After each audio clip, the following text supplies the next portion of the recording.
Plus Anani, so the best media school in Ghana there, and a too much multimedia college. If we say about equipment, apapa, a church for our quadruple ewadisium, any air conditioned room there, the one media law, advertising, camera handling, and a marketing there, and a location in our Ankafo Park Junction. Fanamba ne was you, no one cassa free, no more beyond that one, no more being a from one cassa free, I bet you.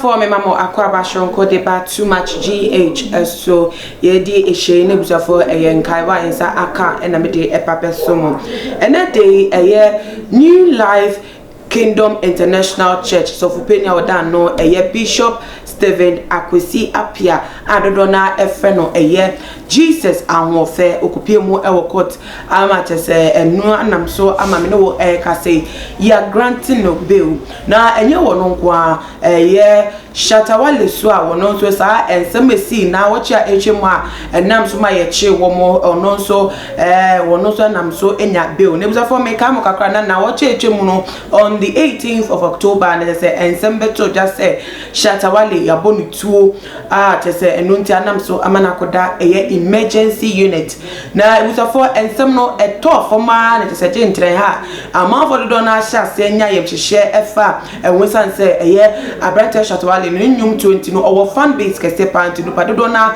eni de chi a wo mo edo no eso enti nsem no ekweche na police force so edo mu ejimu bia wo mo sha se ebo aport se wo mo ko hospital to hospital se wo mo be hu se eye woda baby na mpo no ma hye eye wo mo hwehwe mu efa ni shooting no ho enti eno na nam so much as a police force so hwe ne chi akwan ko ni fie bisa ne nam fofo ne busuafo no obi ehu eye ne chi akwan no mo de almost statement beto about say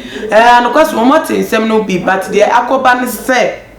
wo mo hwehwe ye no wo mo ntimi hu abante ne chi enti so obi bia won wo information bia na obi nim bia wo mo modia na won for mo numbers no na wo mo enfe se de be ya ye o metimi edi so edi efi ho na no na just abante no hu se be akoduro de na se ani enya ye wie enti na se wono a ese won fa no ho beto aponte na no kra bi wo mo no won fa ntudwa eno na nam so ma wono a eye adechiemu wo de beto dwa se o wo pagana fo acho ne nyese bibi boni bi sa na ato na mmom no enkom hye bi e bafa no on the 28th of September I don't know Jesus Ahuofe me boni din kane no e de kafa no e radio station say ye on the 18th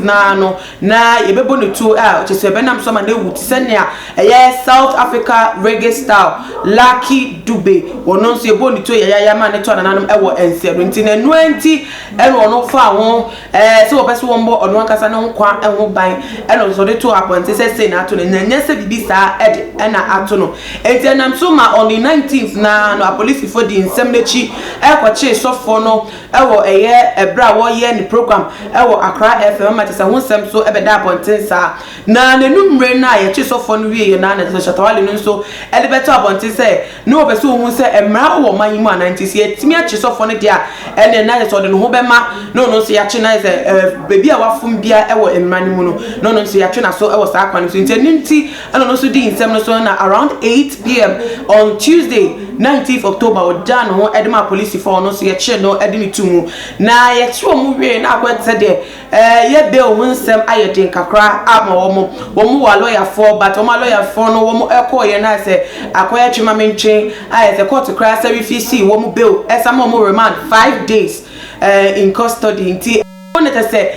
ma wo nsem ye de jaman for the ye wo opinions ba ponte fa obi ka say onye fa bi so say ne kwan so anu no na aye too much Ghana ha fear panic ye nipa akoma yedidi agro bi wo ha na say nim krampo no be catch up ponte na de hawa be jaman for nti say wo mo abeye bi na net IGP owura George Kufu Dampare aba no so oboduma dia eno won for mo set example ma afofro nti no enti na say we so for wɔn kɔda remand for the past 5 days a ɛnɛ de wɔn sa area appear wɔ court ahyɛ sɛ wɔn betumi enya bail a kyɛ sɛ obi etiri so 100,000 Ghana cedis a kyɛ sɛ sika no 1 billion ɛna kyɛ sɛ ɛyɛ bail a bail terms a yɛsɛte ɛde ama kyɛ sɛ surety so ɛkeka wɔn ebusuafo say womu bill a womu enya no na utimu say womu abrem pa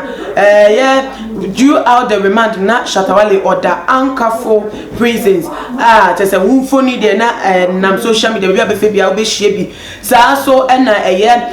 osofo no Jesus Ahuofe no so kode mu sa say ne edi akoniaba o police station de bia da ene nsafofa ne ye ka edi a kire no say wotimu say wo brem pa ntina say si ade wo metime nya bill no utinisa woto kakra beba e wo mafa na mpo no so mu case no wo eto aso no de be pie we chebia no ebusuafo ye de beso mo e wo eye ye fide yi eso na ye hwe ensem no mu amanfo to say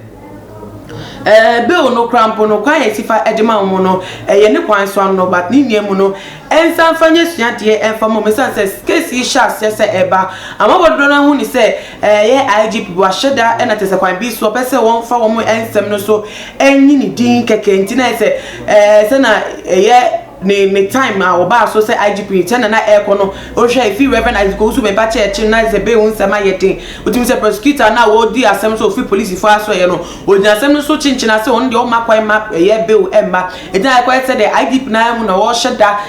introduce bi say e dia baba otim say for bibia mu no emra na ye makwan a eye adwuma e wo man mu nti say ko ne sa dia na say nipa be ya hweye e wo man na mo ntom wo nsem keka ye mu ene ebiem posuman a wo mo dan di e omaye emuntebuzafo na se na motie no me hye na se a me ka de kyerɛ mu no Shata Wale ene eye Jesus Ahuofe di for hye no nkomo mienu ya wo metimi anya wo mo bail terms wo yetimi grant wo mo bail la wo mo betimi akɔ wo mo fie awodo na from there no court proceedings no wo mo fifie e da ba ato aso kosi se eye court be place wo mo final sentence e wo mo eso na me di ese no so tie mu nsɛm na dwentwebe na wo e ka e de fa ho bo mo de na fa ye comment section Nebiums no share video way on all their social media platforms. Follow Too Much GH or Instagram, Twitter so at Too Much GH _ Facebook so Too Much GH. Midin na ama ubisu anyame aduma ibedi eshia bi makramo.